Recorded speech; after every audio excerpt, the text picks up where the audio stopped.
कहाँ है बाबा साहब? हमका तो नहीं दिख रहे। सिर्फ हमका दिखते हैं।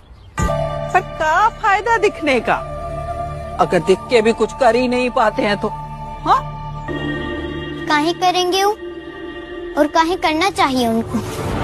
अपने समय में बाबा साहब लड़े, खूब लड़े, इतना लड़े कि देश के मंत्री बनने के बाद भी उनके साथ बुरा व्यवहार हुआ। इतना लड़े कि चुनाव में उन्हीं की बिरादरी के लोग उन्हें वोट नहीं थे और वो हार गए। इतना लड़े कि बस लड़ते ही रह गए। संविधान बना दिए, इतना बनाए कि संविधान में लिखी हर चीज धरातल पर अमल नहीं हो पाई।